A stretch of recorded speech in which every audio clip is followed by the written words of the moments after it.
Hello, Taurus, Sun, Moon, Rising, and Venus signs. Kamusta kayo? Sana po nasa mabuti kayong kalagayan. Welcome back po sa Star Tarot.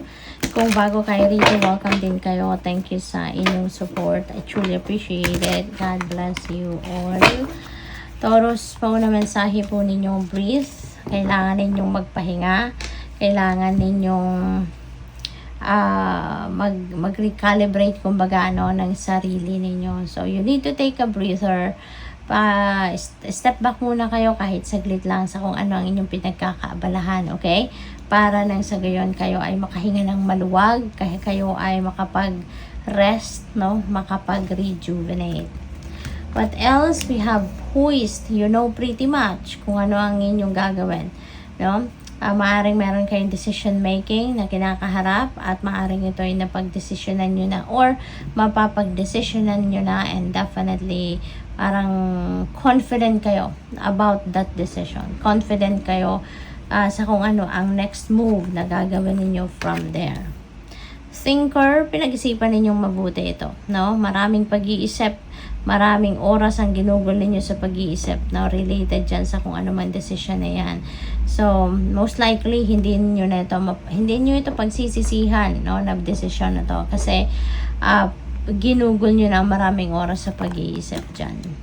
There is a change in the wind. Maaaring may energy shift na magaganap dito sa buhay ng iba sa inyo. Taurus, merong mga pagbabagong magaganap, no, sa buhay ninyo.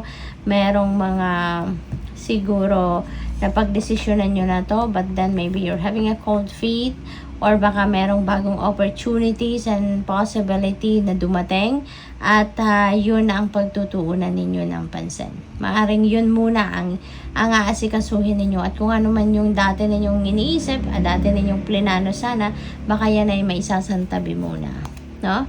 New life. Meron talagang bagong buhay na magaganap sa inyo, Taurus. Maaring yung change in the wind na to. This could be something new, no? Totally different situation na papasukin ninyo. Maaring ito ay talagang iba, no? Ibang sitwasyon sa dati ninyong ginagawa, no? So this could be anything. This could be an adventure para sa'yo.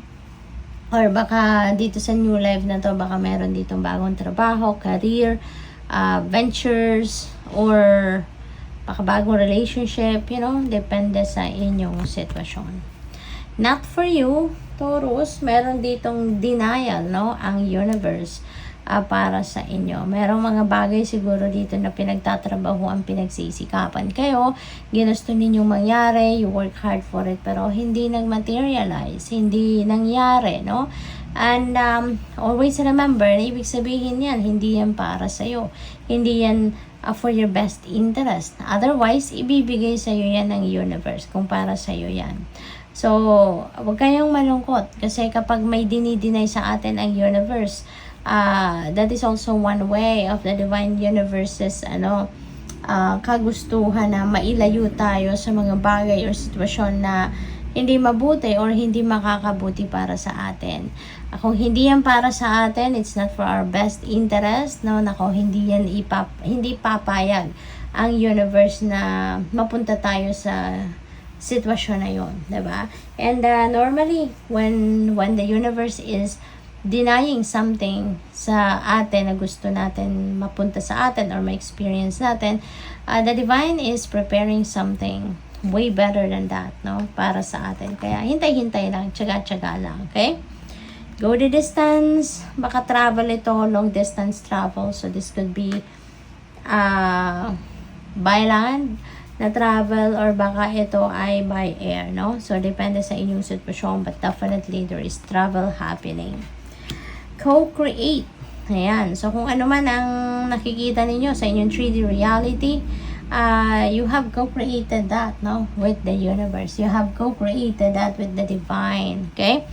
Kung ano man ang mga bagay na yan. Kasi, di ba, tayo yung nag-execute dito sa physical realm, yung divine universe ang nagdidikta sa atin kung ano ang dapat nating gawin. So, we are co-creating a reality with God.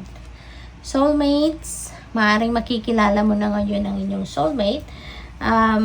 Or baka kayo at ang person ninyo, baka soulmates kayo, no? Baka siya yung soulmate ninyo.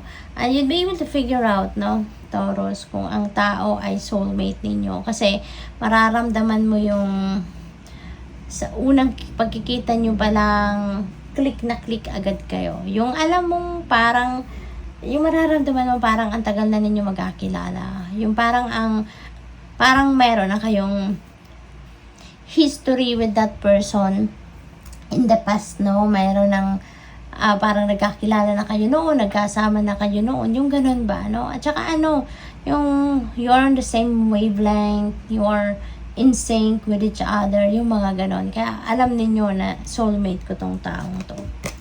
You have blessed, Taurus, napakaganda. You are so blessed. There's so many amazing things happening sa buhay ninyo, no? Kaya kung ano man itong dininay sa iyo ng universe, wag nyo na nang pag-isipan pa yan, wag nyo nang pagtuunan pa ng pansin yan, kasi there is something way better than that, no, na piniprepare ang universe para sa iyo, and you are going to be blessed with beautiful things, amazing things, no? They are going to happen. So good luck.